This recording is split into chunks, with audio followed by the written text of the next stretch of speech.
ಅವಳವರ್ಗ ಮತ್ತು ಉದಯವರ್ಗ ಅಂತಕ್ಕಂಥದ್ದು ನಮ್ಮ ಶಾಲೆಯಲ್ಲಿ ಬಹಳ ವರ್ಷದಿಂದ ಪ್ರಾರಂಭ ಆಯಿತು ಅಂತಕ್ಕಂಥ ವಿಷಯ ರಾಮಪುರ ಎಲ್ಲ ಜನರು ಗೊತ್ತಿರ್ತಕ್ಕಂಥ ವಿಚಾರ. ನಮ್ಮ ಶಾಲೆಗೆ ಬರೀ ಊರಿಗೆ ಸೇರಿದ ಮಕ್ಕಳು ರಾಮಪುರ, ಹೊಸೂರು, ಕೊಡಗಲ್ ಮತ್ತು ಬದಹಳ್ಳಿ 4 ಊರುಗಳಿಂದ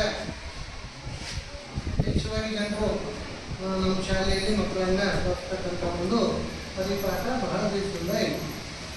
ಮೊದಲಿರ್ತಕ್ಕಂಥ ವರ್ಗ ಮತ್ತು ಉದಯವರ್ಗ ಕ್ಲಾಸ್ಗಳಿಗೂ ಈಗಿರ್ತಕ್ಕಂಥ ಕ್ಲಾಸ್ಗಳಿಗೂ ಡಿಫ್ರೆನ್ಸ್ ಏನಪ್ಪ ಅಂದ್ರೆ, ಮೊದಲು ಅಷ್ಟೊಂದು ಕಾಂಪಿಟೇಷನ್ ಇರಲಿಲ್ಲ. ಈಗ ಸುತ್ತಮುತ್ತಲಿನ ಶಾಲೆಗಳಾಗಿರ್ಬೋದು ಮತ್ತು ವ್ಯವಸ್ಥೆ ಪೂರ್ತಿ ವ್ಯವಸ್ಥೆಯನ್ನು ನೋಡಿದಾಗ ಇವತ್ತು 1ನೇ ತರಗತಿ ಮಗು ಹೆಂಗೆ ಬೇಕು ಅಂತಕ್ಕಂಥದ್ದು ಇಲಾಖೆ ಸ್ಪಷ್ಟಪಡಿಸಿದೆ. 1ನೇ ತರಗತಿಗೆ ಬಂದಪ್ಪ ಅಂದರೆ ಹೆಚ್ಚು ಕಡಿಮೆ ಮಗುವಿಗೆ ಬೇಸಿಕ್ ನಾಲೆಜ್ ಏನು ಇರಬೇಕಾಗಿತ್ತಲ್ಲ ಅದು ಇರಬೇಕು. ಮೊದಲೆಲ್ಲ LKG UKG ಅಂದರೆ ಮಾತು ಬಂದರೆ ಸಾಕು, ಕುಂಬ್ರು ಕಲಿತ್ರೆ ಸಾಕು, 1-2 ತಾಸು ಹೋಗಿ ಕುಂತು ಬರಲಿ, ರೂಢಿ ಆಗಲಿ ಅನ್ನುವಂಥದ್ದು ನಮ್ಮೆಲ್ಲರ ತಲೆಯಾಗಿತ್ತು. ಆದರೆ ಅದರಿಂದ ನಾವು ಈಗ ಅದರಿಂದ ಕೂಡ ಹೊರಗೆ ಬರಬೇಕಾಗಿದೆ. ಯಾಕಂದರೆ ಅವ್ರಿಗೂ ಕೂಡ ಅವರ ಏಜಿಗೆ ತಕ್ಕಂತಹ ಜ್ಞಾನವನ್ನು ನಾವು ಕೊಡಬೇಕಾಗಿದೆ. ಈಗಿನ ಒಂದು ಪರಿಸ್ಥಿತಿಗೆ ನಾವೆಲ್ಲವನ್ನ ಒಳಗೊಂಡು ಅದ್ಭುತವಾದ ಜ್ಞಾನವನ್ನು ಹುಡುಗರು ಕೊಡಬೇಕಾಗೈತಿ. ಈ ಒಂದು ಕಾರಣದಿಂದ ನಾವು ಕೆಲವೊಂದು ಬದಲಾವಣೆಗಳನ್ನು ಚರ್ಚೆ ಮಾಡ್ಕೊಂಡು ಮಾಡಬೇಕಂತ ನಿರ್ಧಾರ ಮಾಡಿ ಇಷ್ಟು ದಿವಸ ಇವ್ರಿಗೆ ಇದ ಸಿಲೆಬಸ್ ಅಂತ ಇರಲಿಲ್ಲ. ಇದ ಕಲಿಸ್ಬೇಕು, ಇದ ಮಾಡಬೇಕು ಅಂತ ಇರಲಿಲ್ಲ. ಬರ್ತಿದ್ರು ಅಲ್ಲಿ ಏನೋ ರೈಮ್ಸ್ ಹೇಳ್ತಿದ್ರು, ಗಣಿತ ಕೆಲವೊಂದು ನಂಬರ್ಸ್ ಬರೀತಿದ್ರು, ನೋಡ್ತಾ ಇದ್ರು. ಅದ್ರ ಮೇಲೆ ಪರೀಕ್ಷೆಗಳನ್ನು ಕೆಲವೊಂದಿಷ್ಟು ಸಹಪಠ್ಯ ಚಟುವಟಿಕೆಗಳು ಬರ್ತಿತ್ತು. ಅವುಗಳೆಲ್ಲ ಕುರಿತು ಪರೀಕ್ಷೆಗಳನ್ನು ನಡೆಸ್ತಿದ್ದು, ಅದು ರಿಸಲ್ಟ್ ಬರ್ತಿತ್ತು. ಅದ್ರ ಪ್ರಕಾರವಾಗಿ ನಡೀತಾ ಇತ್ತು. ಈಗ ಸ್ವಲ್ಪ ಬದಲಾವಣೆ ನಾವು ಮಾಡ್ಕೋಬೇಕು ಅಂತಕ್ಕಂಥದ್ದು ಆಡಳಿತ ಮಂಡಳಿ ಜೊತೆ ಚರ್ಚೆ ಮಾಡಿದಾಗ ಸ್ಪಷ್ಟವಾಗಿ ಅವರು ನಿರ್ದೇಶನ ಮಾಡಿಲ್ಲಪ್ಪ, ಎಜುಕೇಶನ್ ಅನ್ನು ತಳಮಟ್ಟದಿಂದ ಗಟ್ಟಿ ಹಾಕೊಂಡು ಬರಲಿ ಅಂತ. ನಾವೀಗ ಸುಮಾರು 4 ವರ್ಷದಿಂದ SSLC ಮಕ್ಕಳಿಗೆ ಹೆಂಗೆ ಶ್ರಮ ಮಾಡ್ತೀವಿ ಎಲ್ಲ ಊರಿಗೆ ಗೊತ್ತಿರ್ತೀವಿ. 4 ಊರಿಗೆ ತಿಳಿದಿರ್ತಕ್ಕಂಥ ವಿಚಾರ. SSLC ಮಕ್ಕಳಿಗೆ ಮದುವೆಗೆ ಎಷ್ಟು ಡಿಸೆಂಬರ್ವರೆಗೂ ಓದ್ತಾರೆ. ಜನವರಿ 1ನೇ ತಾರೀಕಿನಿಂದ ಪರೀಕ್ಷೆ ದಿನವರೆಗೂ ಕೂಡ ನಾವು ನಮ್ಮ ಮುಂದೆ ಒಂದು ಇಟ್ಕೊಂಡು ರಾತ್ರಿ 8 ಗಂಟೆವರೆಗೂ 4:30 ಶಾಲೆ ಬಿಟ್ಟರೂ ಕೂಡ ನಾವೆಲ್ಲ ವೈಯಕ್ತಿಕ ಕೆಲಸಗಳನ್ನು ಬದಿಗೊತ್ತಿ ಆ ಮಕ್ಕಳನ್ನ ಒಂದೇ ಕಡೆ ಕುಂದಿರಿಸಿ ಅಭ್ಯಾಸ ಮಾಡಿಸ್ತಕ್ಕಂತಹ ಒಂದು ಪರಿಪಾಠವನ್ನು 4 ವರ್ಷದಿಂದ ನಾವು ಮಾಡ್ಕೊಂಡು ಬರ್ತಾ ಇದ್ದೀವಿ. ಅದರಲ್ಲಿ ತಕ್ಕ ಮಟ್ಟಿನ ಯಶಸ್ಸನ್ನು ಮಾಡ್ತಾ ಇದ್ದೀವಿ. ಯಾಕಂದರೆ ಮಾಡ್ಕೊಂಡು ಬಾರೋದು, ಅವ್ರ ಮನೆಗೆ ಹೋಗೋದು, ಮತ್ತು ಹೊರತು ಸಣ್ಣ ಬರೋದು, ಅಂಗಡಿಗಳು ಅಲ್ಲಿ ಹೋಗಿದ್ರಿ, ಇಲ್ಲಿ ಹೋಗಿದ್ರಿ, ಯಾವ ಇಲ್ಲದಿದ್ರಿ ಅವ್ರ ಕಾರಣ ಹೇಳೋದು ಬರೀ ಈಗ ನಡೆದಿತ್ತು. ಅದು ಹಂಗೆ ಆಗ್ತಂದ್ರೆ ಮೊದಲೆಲ್ಲ ಹೆಂಗಿತ್ತು ವ್ಯವಸ್ಥೆ, ನೀವು ಓಪನ್ ಆಗಿ ಹೇಳ್ತಿರ್ತೀವಿ. ವ್ಯವಸ್ಥೆ ಬೇರೆ ಥರ ಪರೀಕ್ಷೆಗಳು ಬೇರೆ ಥರ ನಡೆದಿದ್ದು, ಏನೋ ನಡೆದಿದ್ದು ಪಾಸ್ ಆಗ್ತಾರಪ್ಪ ಅಂತಕ್ಕಂಥ ಪರಿಕಲ್ಪನೆ ನಮಗೂ ಇತ್ತು, ಎಲ್ಲರಿಗೂ ಇತ್ತು. ಈ ಬರ್ತಾ ಪರೀಕ್ಷಾ ಸಿಸ್ಟಮ್ ಕೂಡ ಟೈಪ್ ಮಾಡ್ಕೊಂಡು CCTVಗಳನ್ನು ಅಳವಡಿಸಿದ್ರು. ಆ CCTVಗೂ ಮೀರಿದಂಥ ಒಂದು ಕೆಲಸ ಒಂದು ವರ್ಷದಿಂದ ಆಯಿತು. ವೆಬ್ ಕ್ಯಾಮ್ರಾಗಳು ಏನು ಮಾತಾಡಿದ್ರು ಅಲ್ಲೇ ಬೆಂಗಳೂರಲ್ಲಿ ಕೂತು ನೋಡ್ಬೋದು, ಯಾವ ಬೆಟ್ಟ ಸೆಂಟರ್ದಾಗ ಏನು ನಡೆದಂತಕ್ಕಂಥದ್ದು. ಮುಖ್ಯವಾಗಿ ಇಲಾಖೆ ಕೂಡ ಮಕ್ಕಳಿಗೆ 1ನೇ ತರಗತಿಗೆ ಏನು ಬರಬೇಕು, 2ನೇ ತರಗತಿಗೆ ಏನು ಬರಬೇಕು, ತರಗತಿಗಳು ಯಾವ ಮಟ್ಟದಲ್ಲಿ ಜ್ಞಾನವನ್ನು ಗಳಿಸ್ಕೋಬೇಕು ಅಂತಕ್ಕಂಥದ್ದು ನಮಗೆಲ್ಲರಿಗೂ ಪ್ರಬಲ ಸ್ಪಷ್ಟವಾಗಿ ಹೇಳಿದ್ರು. ಆ ನಿಟ್ಟಿನಲ್ಲಿ ನೋಡಿ, ಕರೋನಾ ಏನು ಬಂತು, ಸ್ವಲ್ಪ ಇದು ಬಹಳಷ್ಟು ದೊಡ್ಡ ಹೊಡೆದು ಯಾರ ಕಡೆ ಕೊಡಬೇಕಪ್ಪ ಅನ್ನೋದು ಎಜುಕೇಷನ್. ಯಾಕಂದ್ರೆ ಸುಮಾರು 2 ವರ್ಷಗಳ ಕಾಲ ಎಲ್ಲ ಮಕ್ಕಳು, ಎಲ್ಲ ಪೇರೆಂಟ್ಸ್ ಎಲ್ಲರೂ ಶಿಕ್ಷಣದಿಂದ ಭಾಳ ದೂರಿದ್ರು. ನಮಗವರಿಗೆ ಮುಖಾಮುಖಿಯಾಗಿ ಭೇಟಿನ ಆಗ್ಲಿಕ್ಕೆ ಆಗಲಿಲ್ಲ. ಅವಾಗೆಲ್ಲ ಹುಡುಗರಿಗೆ ಎಲ್ಲರೂ ಲಕ್ಷ್ಯ ಕಾಡ್ತಪ್ಪ ಅಂದ್ರೆ ಬದುಕಿದ್ರು ಸಾಕಪ್ಪ. ಈ ಥರ ಒಂದು ಪರಿಸ್ಥಿತಿ ಎಲ್ಲ ಜಗತ್ತಿನಾದ್ಯಂತ ನಿರ್ಮಾಣ ಆಗಿತ್ತು. ಎಲ್ಲ ಲಕ್ಷ್ಯ ಕೂಡ ಅದ್ರಾಗಿತ್ತು. ಬದುಕಿದ್ರೆ ಶಿಕ್ಷಣ, ಬದುಕಲಿಕ್ಕೆ ಎಲ್ಲಿ ಶಿಕ್ಷಣ ಅಂತಕ್ಕಂಥ ಒಂದು ಲೆವೆಲಿಗೆ ಬಂದಿದ್ವಿ. ಹುಡುಗರು ಆ ಒಂದು 2 ವರ್ಷವನ್ನ ಕಂಪ್ಲೀಟ್ ಆಗಿ ದುರುಪಯೋಗ ಮಾಡಿಕೊಂಡ್ರು. ಇದರಿಂದ ಅವ್ರಿಗೆ ಏನು ಸ್ವಲ್ಪ ಮಟ್ಟಿಗೆ ಏನಾದರೂ ಬರ್ತಿತ್ತು ತಕ್ಷಣ ಅವ್ರು ಮತ್ತೆ ಶಾಲೆಗಳನ್ನು ಪ್ರಾರಂಭ ಮಾಡಿದ್ರು. ನಮಗೆಲ್ಲ ತರಬೇತಿಗಳನ್ನು ಕೊಟ್ಟರು. ಹುಡುಗರು ಮತ್ತೆ ಮೊದಲನೇ ಮಾಡ್ರಿ ಅಂತ ಅವತ್ತಿನ ಪ್ರಯತ್ನಗಳು ನಡೆದಾವ. 21ರಿಂದ ನಡೆದವು. ಇವತ್ತಿಗೆ 26. ಆದ್ರೆ ಮೊದಲನೇ ಸ್ಥಿತಿಗೆ ನಾವು 40ರಷ್ಟು ಹೊಂದ್ಕಲ್ತೀವಿ. ಇವತ್ತು ನಮ್ದೆಷ್ಟು ಬರ್ರಿ ನಮ್ದೆಷ್ಟು ಜವಾಬ್ದಾರಿ ಐತೆ ಅನ್ನೋದು ನಮ್ಗೆ ಆಗ್ಬೇಕು. ಈಗ ನಾವು ಮಕ್ಕಳನ್ನ ಮತ್ತೆ ನಾವು ಈ ಶಿಕ್ಷಣ ವ್ಯವಸ್ಥೆ ತಂದು ಸರಿಯಾಗಿ ಅಡ್ಜಸ್ಟ್ ಮಾಡಬೇಕಾಗಿತ್ತಪ್ಪ ಅಂದ್ರೆ ಕೇವಲ ಶಿಕ್ಷಕರಿಂದ ಆಗುದಿಲ್ಲ. ಅದಕ್ಕೆ ಪಾಲಕರ ಸಹಕಾರ ಅಗತ್ಯವಾಗಿ ಬೇಕಾಗಿದೆ. ನಾವೆಲ್ಲ ಪಾಲಕರು ಹೆಂಗಾಗಿವ್ರಿ? ಈಗ ನಮ್ಮದೇ ಆಗಿರ್ತಕ್ಕಂಥ ಜೀವನ ಐತಿ, ನಮ್ಮದೇ ಆಗಿರ್ತಕ್ಕಂಥ ಕೆಲಸಗಳು ದುಡಿದ್ರೆ ಜೀವನ ನಡೀತಕ್ಕಂಥ ಒಂದಿಷ್ಟು ಸಂದರ್ಭಗಳು ಬರ್ತಾವಲ್ಲ ಅದಾವ್ರಿವೆಲ್ಲ. ಈ ಒತ್ತಡದೊಳಗೂ ನಾವು ಮಕ್ಕಳನ್ನ ನೋಡ್ಕೋಬೇಕಾಗಿದೆ. ಇನ್ನೊಂದು ಮಕ್ಕಳನ್ನ ಪೂರ್ತಿ ಹಾಳಿಡುವಂತ ಬಹಳಷ್ಟು ಕಾರಣಕರ್ತ ಆಗಿರ್ತಕ್ಕಂಥ ಇನ್ನೊಂದು ವಿಷಯ ಮೊಬೈಲ್. ಇದು ಇವತ್ತು ನಿಮ್ಗೆಲ್ಲರೂ ಗೊತ್ತೈತಿ ಯಾವ ಮಟ್ಟಿಗೆ ಇವತ್ತು ಮುಲ್ಲಾಗ ದೊಡ್ಡಪ್ಪ ಅಂತಕ್ಕಂಥದ್ದು ನಾವೆಲ್ಲರೂ ಗೊತ್ತಿರ್ತಕ್ಕಂಥ ಶಿಕ್ಷಣ ಒಂದು ಬೇಕು, ಎಲ್ಲವೂ ಗೊತ್ತಿರೋದು. ಏನಾದರೂ ಎಜುಕೇಶನ್ ಸಂಬಂಧಪಟ್ಟಂಗೆ ನೋಡಿದ್ರೆ ಎಷ್ಟು ಅದರಿಂದ ತಿಳ್ಕೊ ಅನ್ಸುತ್ತೆ, ತಿಳ್ಕೊಂಡ್ರಿ ಯಾವುದು ಮೊಬೈಲ್. ಆದ್ರೆ ನಿಮ್ಮ ಕಡೆ ಮೊಬೈಲ್ ಇಸ್ಕೊಳ್ಳೋಕೆ ಏನು ಕಾರಣ ಹೇಳ್ತಾರೆ ಅವರು? ಏನೋ ಹೋಮ್ವರ್ಕ್ ಮಾಡ್ತೈತಿ, ಏನೋ ಒಂದು ಮಾಡೋದು, ಏನೋ ಬಿಟ್ಟಾರ ನಮ್ಮ ಟೀಚರು, ಅದನ್ನ ನೋಡ್ಬಿಡಿ ಗೂಗಲ್ನಾಗ ಸರ್ಚ್ ಮಾಡ್ಬೇಕು, ನೋಡ್ಬಿಡಿ ಅಂದವು. ನಾವು ಯಾರಿಗೂ ಅಂತ ಹೇಳಂಗೇ ಇಲ್ಲ. ನಾವು ಮೊಬೈಲ್ನಿಂದ ಆದಷ್ಟು ದೂರ ಇದ್ರೆ ಮಕ್ಕಳನ್ನ ಅಂತಕ್ಕಂಥದ್ದನ್ನ ಹೇಳಿದ್ರು. ಆದ್ರೆ ಪಾಲಕರನ್ನ ಹೆಂಗೆ ಆಟ ಆಡಿಸ್ಬೇಕಂತ ಅವ್ರು ಕಲ್ತಾರೆ. ಎಲ್ಲ ಗೊತ್ತಾಯ್ತು ಹೆಂಗೆ ಇವ್ರನ್ನ ಆಟ ಆಡಿಸ್ಬೋದು, ಹೆಂಗೆ ಹಿಡಿದಿರ್ಬೋದು, ಹೆಂಗೆ ನಮ್ಮ ಮಾತು ಕೇಳುವಂಗೆ ಮಾಡ್ಬೋದು ಅನ್ನೋದು ಹುಡುಗರು ಕಲ್ತ್ಬಿಟ್ಟು. ಇದಕ್ಕೆ ಕಾರಣ ನಮ್ದು ಸ್ವಲ್ಪ ಮುದ್ದೆ ಹೆಚ್ಚಾಗಿದೆ. ನಾವು ಓಪನ್ ಆಗಿ ಹೇಳ್ತೀವಿ. ಯಾಕಂದ್ರೆ ಮಕ್ಕಳು ಇವತ್ತು ಮೊದಲೆಲ್ಲ ಇರ್ತದೆ, ತಪ್ಪು ಮಾಡಿದಾಗ ಅಲ್ಲೇ ಅದನ್ನು ತಿಳಿಸ್ಕೊಡ್ತೀವಿ. ಇವತ್ತು ಹೆಕ್ಟಾರ್ ಹೋಗ್ತಿರುವಾಗ ತನ್ನ ಮಗಗಳು ಏನು ಮಾಡಿದ್ರು ಸರಿನಾ ಅನ್ನುವಂಥ ಪಾಲಕರು ಇವತ್ತಿನ ಸಮಾಜದಾಗ ನಾವು ಕಾಣ್ಬೋದು.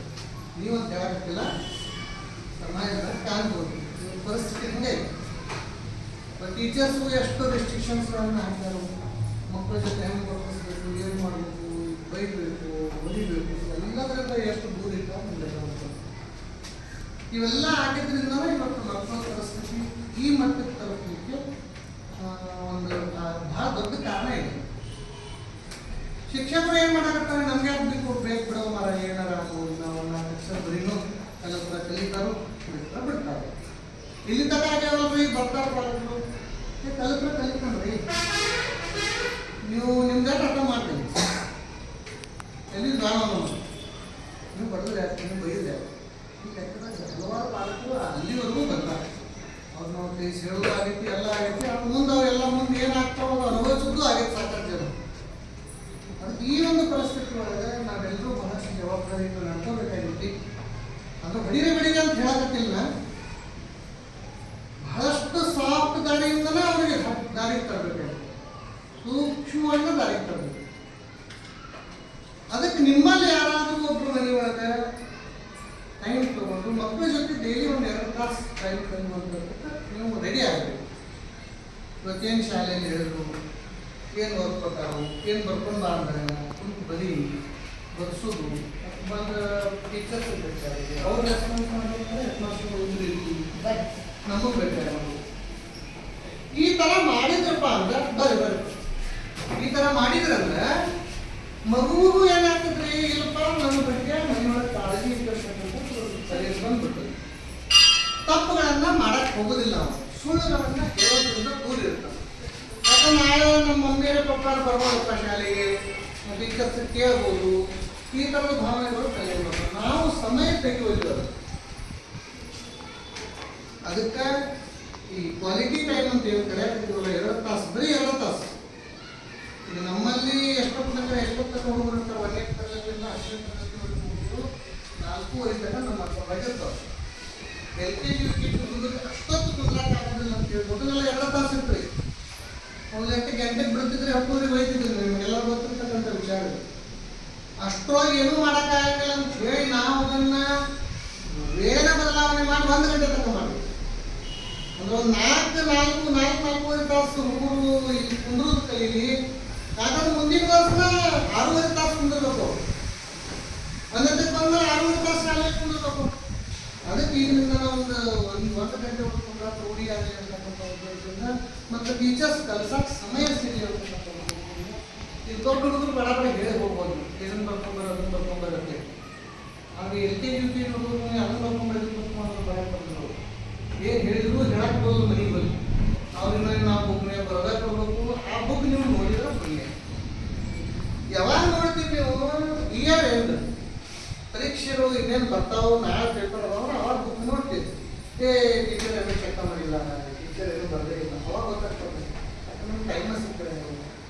ಆ ತಪ್ಪದಿಂದ ನೀವು ಬರಬಹುದು. ಡೈಲಿ ಏನು ಮಾಡ್ಕೊಂಡು ಬಂದೈತಿ ಮಾಡಕತ್ತಾರೆ. ಇದು ಶಾಲೆಗಳಿಂದ ಸುಧಾರಣೆ ಆಗಿತ್ತಂದ್ರೆ ನಾವು ಸುಧಾರಣೆಗಳನ್ನು ಮಾಡ್ತೀವಿ, ಹೇಳೋದು ಅದ್ರಾಗಿಲ್ಲ. ಯಾಕಂದ್ರೆ ನಾವು ನೀವು ಕೂಡ ಮಗುವಿನ ಭವಿಷ್ಯ ಕಟ್ಟಬೇಕಾಗಿದೆ. ಯಾರು ಒಬ್ಬರಿದ್ರಾಗ ಬೇಜವಾಬ್ದಾರಿಯಿಂದ ನಡ್ಕೊಂಡ್ರು ಕೂಡ ಆ ಮಗುವಿನ ಭವಿಷ್ಯ ಹಾಳಾಗಿ ನಾವು ಬೇಜವಾಬ್ದಾರಿಯಿಂದ ನಡ್ಕೊಂಡ್ರೆ ನಡೆಯಿಲ್ಲ, ನೀವು ಬೇಜವಾಬ್ದಾರಿಯಿಂದ ನಡ್ಕೊಂಡ್ರು ನಡೆಯಿಲ್ಲ. ಅದಕ್ಕೆ ಎಷ್ಟೊತ್ತು ನಮ್ಮ ಮಕ್ಕಳಿರ್ತಾರಲ್ಲ, ನಾವು ಏನು ಮಾಡ್ಬೇಕಲ್ಲ, ಏನಾದ್ರು ಮಾಡಬೇಕು, ಕೆಲಸ ಮಾಡೋ ಸಿಸ್ಟಮ್ ಎಲ್ಲ ಚೇಂಜ್ ಮಾಡಿದ್ರು. ಮೊದಲೆಲ್ಲ ಯಾವಾಗ ನಡೀತಿತ್ತು, ಈಗೆಲ್ಲ ಯಾವ ಮಾಡಬೇಕು ಎಲ್ಲ ಚೇಂಜ್ ಮಾಡಿದ್ರು. ಆ ಥರ ಕೆಲಸಗಳು ಕೂಡ ನಡೆದ. ಮತ್ತೇನಾದ್ರು ನಿಮಗೆ ಬದಲಾವಣೆ